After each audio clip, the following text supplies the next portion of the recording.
So yon, what's up mga kamaster? Ako naman po ito, si Bart Portea. Ako nga pala si Joe Marie. Yan, si Jo Marie.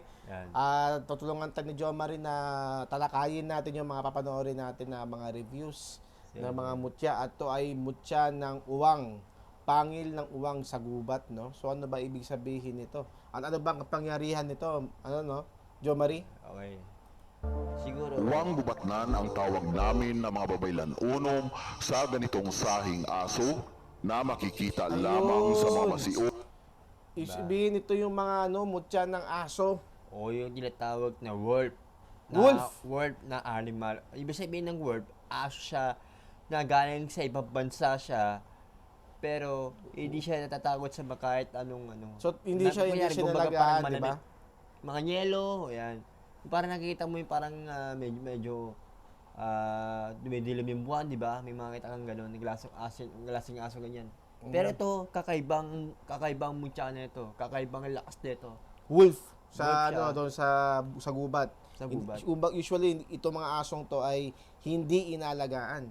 Kundi na sa gubat lang mga asong gubat. Nagubat na siya. Sa ibang bansa siya. Sa Amerika. Try Pwede natin. At maririit na kagubatan dito sa aming isla. Kung sa Tagalog naman matawag ito na asong gubat o malatigring aso. Ang uwang gubat ay madalas mapagkamalan na kapariha ng mga asong aspin o askal mga kagimat dahil sa makapariha sila ng hitsura. Ngunit itong mga aso ay maiilap at mabilis sila makapangamoy kung may paparating na mga aurang tao sa kanilang paligid. Pero ang mga wanggubat na mga lihitimo ay may kakaiba at nakakabanghang abilidad. Katulad na lamang sa mataas nilang pagtalon, ang mga tinga ng mga wanggubat na patulis ay palaging nakatayo at mayroon silang matulis na mga kuko mga kagimat at maiitim na tila stripes ang kanilang mga balahibo. So usually may tama nga na ito ay napagkakamalan na kasi may mga askal na parang tiger na tiger stripes. Tiger siya, pero kakaiba rin ng kanyang balat at itsura, yung kanyang balaibo, ang kanyang kuko. Pero kung sa aso pa lang, mas ano na siya mas averse siya sa mga ganun. Kasi yung mga aso, mababagsik talaga yung mga... Pero sa mga tiger, may ganun talaga kasi ng mga tiger, ng mga mutya rin. Mga pangil lang, tsaka mga Yun mismo mga tiger na mismo yun. mga tiger na mga pangil ng mga tiger. Mga mismo yung may sariling gamit yun. Pero yung gamit Kahit nga lang yung pangil ng tiger makuha mo eh. kasi makarami nga sa mga ganyang klase ng mga ayop. May kanya-kanyang mutya rin yan. May kanya-kanya rin ng mga gamit na pwede mo gamitin sa paraan o sa pagliligosyo o sa business o sa mga sa'yo, mga tinitira ka ng kulam o bababarang, gano'n. At palipat angin. Yan. Ang mga wanggubat ay may matutulis na mga kuko at ito ang ginagamit nila para makaakyat sa mga puno at maghunting ng kanilang pagkain. Sa mga wanggubat na nagtataglay ng agimat ay isang alaga ng mga engkantuhanon sa kagubatan at mayroon silang trabongko, hiyas at mutya na tinataglay. Depende kung ano ang ipagkaloob sa kanila ng mga engkantuhanon na kanilang tagapag-ubay mga kagimat. Sa nakuha namin ng mga babaylan unom, ito ay mutya pangil ng wanggubat na naging bato, pero bihira lamang makasagap ng ganitong sahing agimat at makukuha lamang ito sa mga kahoy na tinatawag na dalungdungan. Dahil dyan iniwan ng mga wanggubat ang agimat pangil nila mga kagimat. Kapag kinagat ng wanggubat ang punong kahoy ng dalungdungan, ito ay maiiwan dahil sa pinakamalakit nito na puno at sa kahabaan ng panahon sa kombinasyon ng dagta ng dalungdungan at gahong ng wanggubat, ang aura ng pangil ay nagiging bato. So, yung mutya pala ng mga asong lobo sa gubat, Master Jomari, is galing pala sa pangil. Hindi nga sabi ko sa inyo iba-ibang klase ng mga hayop.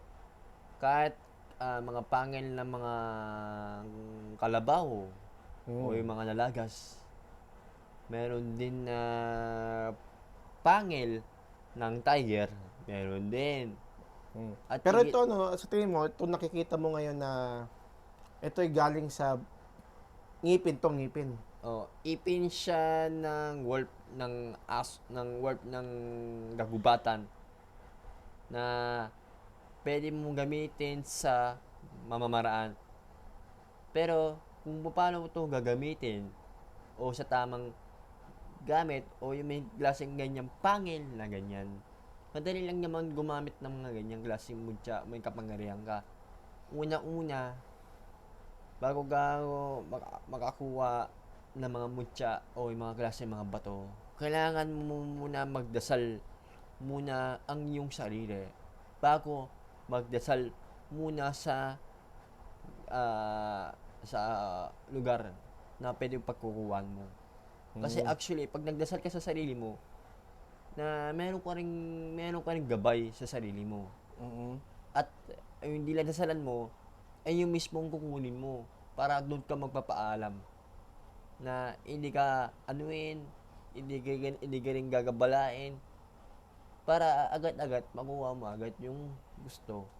Ayan. Pero yung katulad yung pangalan na sinasabi ko, mabisa kasi yan sa gamit, sa negosyo, yan, sa mga So, sabi nila, ito ay galing sa namatay ng aso, no? At iniiwan nila yung mga pangil nila, kinakagat nila sa puno, at yung mga pangil na yun yung makukuha mo Oo. bilang isang mutya. betrut na yun, ibig sabihin na betrut na yun, yung mismong gabay, yan mismo yung pinakamalakas.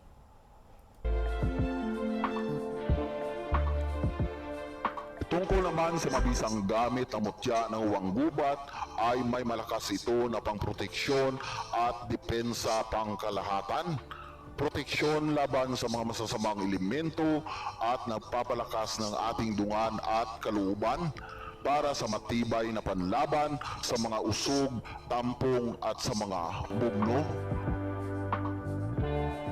Saka tingnan mo, no? Itong mga klase mga aso na yun, napakatapang yan. Oo. Actually, matapang naman sila. Pero kaya nila tumagal sa yelo. At sa mga yellow din. Oo. Kahit sa ibang lugar lang yelo, kaya sa ibang bansa, kaya nila tumagal. Oh, kasi usually yung mga ganyang mga hayop is kaya nilang mag-adapt mapainit man yan o napakalamig. Oo. Kasi yung balat nila, sila. Kaya alam nila meron silang mutya sa sarili nila.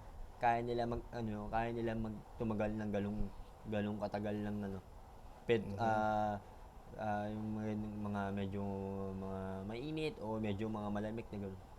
So, yun mga kamaster, no? Natalakayan natin ang mutya ng asong gubat. At isa pala to sa mga napakaganda na magkaroon ng isang mutya na dahil sabi nga nila is lahat ng elementong masasama ay kahit nga siguro mabaril ka dito, hindi ka matatablan no? Oo, kasi actually mga aso ganyan, protection din yan sa'yo at bibigyan ka rin ng gabay at bibigyan ka rin ng protection sa katawan para malabanan nila yung sa'yo o yung nananangit sa'yo. Ayan, so by the way, ganito lang muna ang ating topic ngayon at marami pa tayong pag-uusapan. Ako si Bert Portea. Ako nga pala si Jomari. And see you sa mga next na mga kwentuhan. Bye-bye!